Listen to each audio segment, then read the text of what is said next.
Okay, well, we've had a committee meeting and we've decided that some cowardice is long overdue and well called for, so here I am, and there's the track bed. And here is the somewhat less arduous route that I intend to take for the next few hundred metres. Now look at this for a view. And I suspect this might be a vineyard. And if it's not, it should be. The growing conditions here would be very similar to those in the Champagne region of France, of course. You know, well drained, light, chalky, and of course with climate change, even the temperature is probably not much different. There goes a pheasant. They can always find a way through, can't they? And there is evidence of why the pheasant is here, which does of course mean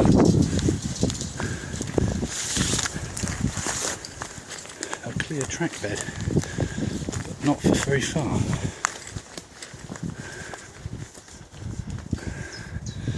There we go, there's the overgrown portion. Again, looking to the east, well, there is a path of sorts. I spoke too soon.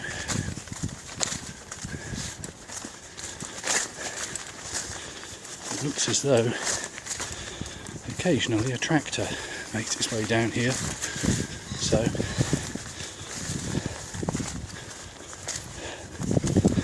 farmer's obviously saving his legs, as farmers do. The smell of the foliage is just not overpowering, but it makes the senses reel. Absolutely lovely for someone who was born and raised in this sort of land. It's a smell that you can remember from your earliest days, and it's very, very pleasant.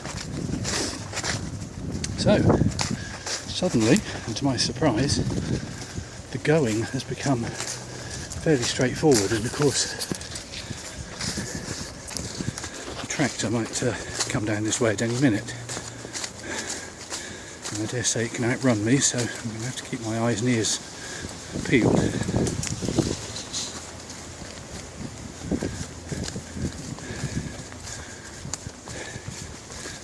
It looked like somebody just leapt over the fence, but it was actually a deer, waiting until the last minute.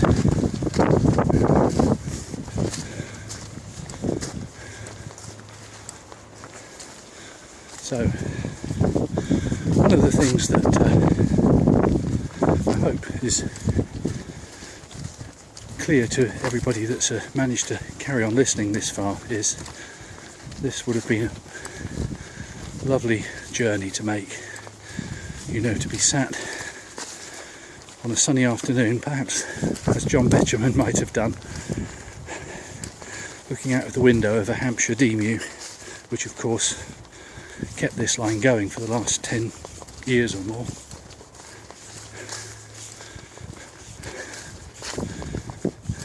Committing thoughts to paper. It reminds me of when Betjeman went to Huntston in a British transport film. I could watch that over and over. Anyway, I'm guessing that is a P-way hut. Blocks probably as substantial as any that we've seen, and once again I'm completely taken by surprise, not by the pheasants, which are obviously feeding, but by this bridge.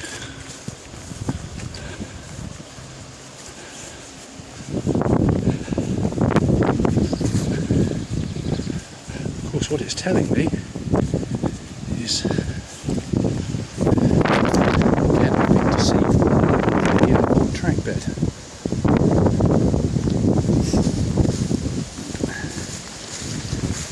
So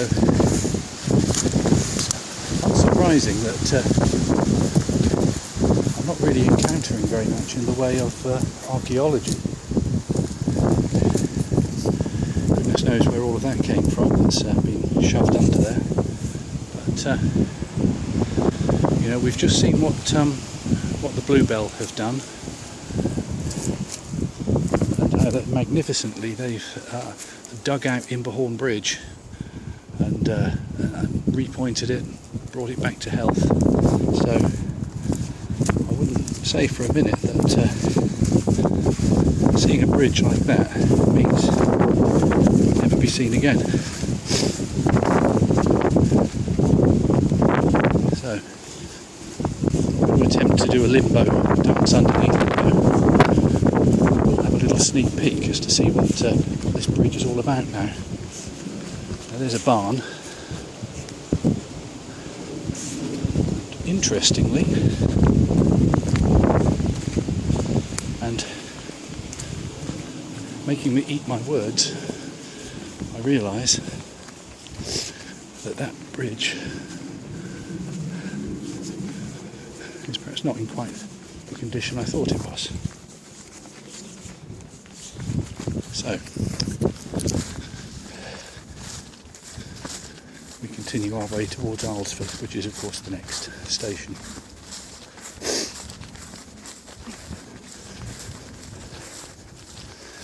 I now look at these piles of earth and the unevenness, of course, of the ground I'm walking on, and I realise that probably since Itchen Abbas I've not been walking on the actual track bed, or rather some feet above it.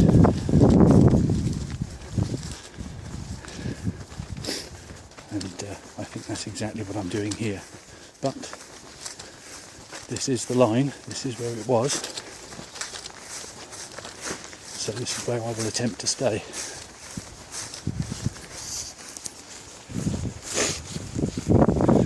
And it's worth recalling that since Winchester Junction we had the two houses in Springvale, then of course Itchen Abbas station, which was a very well developed close, and what else? Well, nothing. So the presence of those two tiny pieces of development, which together would add up to maybe 100 metres perhaps, has done for this line. We will see a little more in Alresford, that's true, but I have to say that for many years after closure, the route through Alresford was completely clear all the way to Itchen Abbas. It isn't anymore.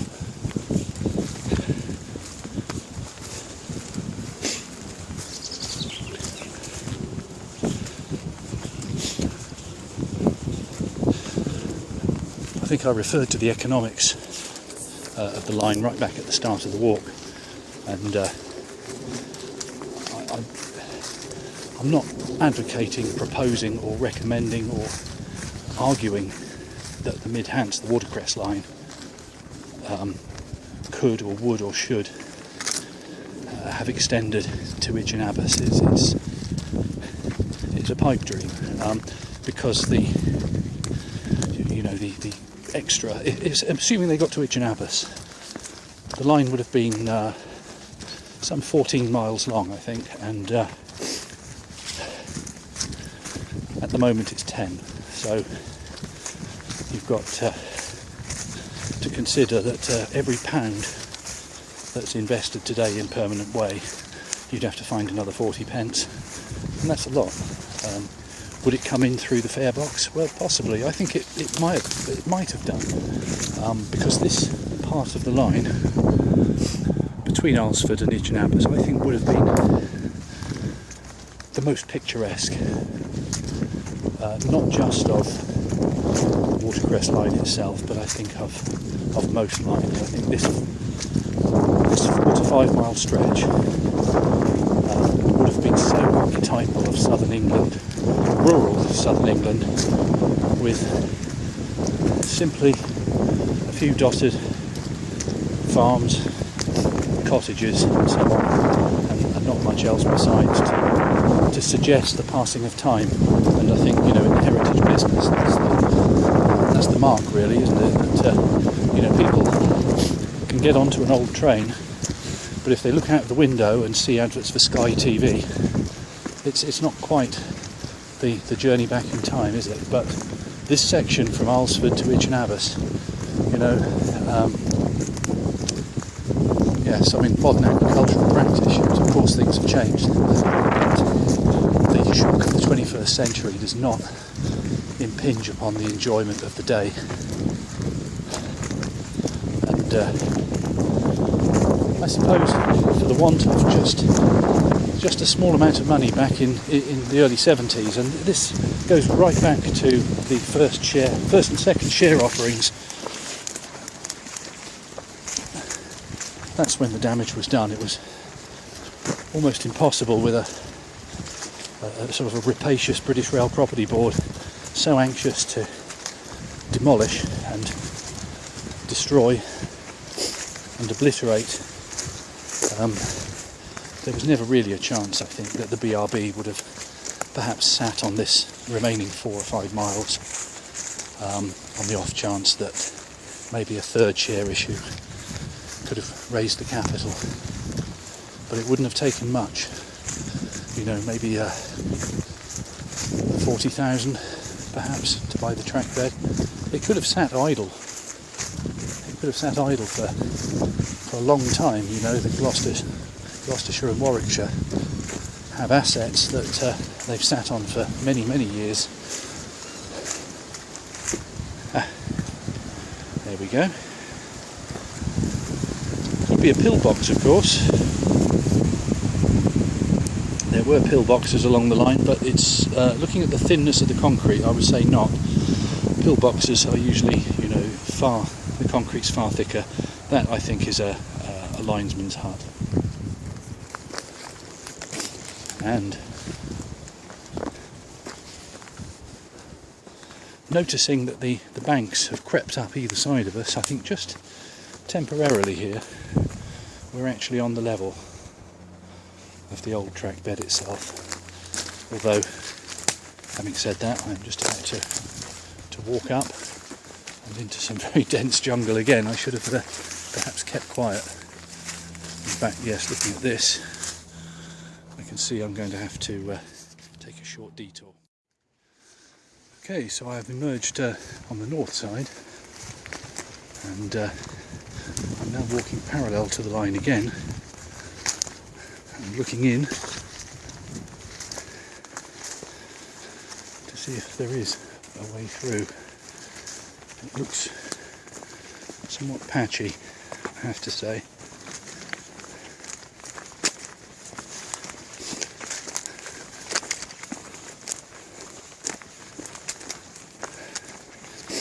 There's an interesting strip marking, done for a reason, no doubt, on this field, which appears to be just pasture, forage of some kind. There's a way in, but a way into nothing. You can see that quite clearly. Bramble, thicket, honeysuckle.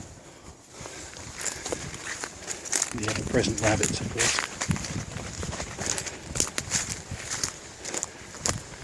Yes, that might demark some kind of controlled experiment. And this cultivated strip, I'm quite sure there will be a crop of some kind in there.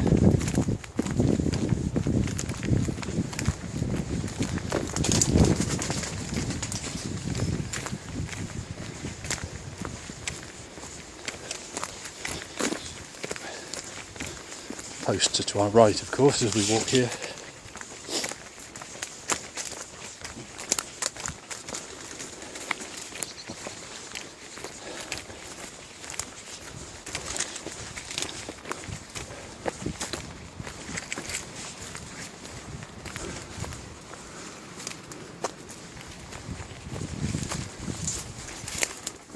round I can see in here. Fence is gone.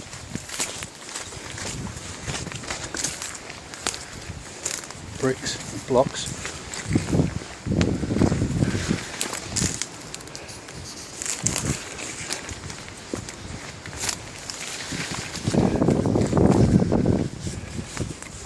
Some kind of small shelter has been hacked out. It could be the action of badgers maybe that's kept this clear. But there's no way through for us. So I'll continue onto this boundary fence and we'll see what's in store. Okay, here we are at the end of the field, as promised, and what I can tell you is that I suspect, again, we're going to see infill. No, not this time. Down there. I can tell you is another one of those fearsome gates. But that will be the level of the line. That does not look hospitable, does it? The other side, of course, is actually a different story, believe it or not.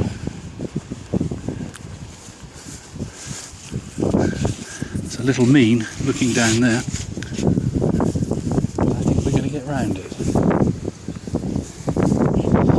Now this is Abbotstone Lane, and I erroneously referred to the previous bridge, or a previous bridge, lane, and in fact it was Rectory Lane.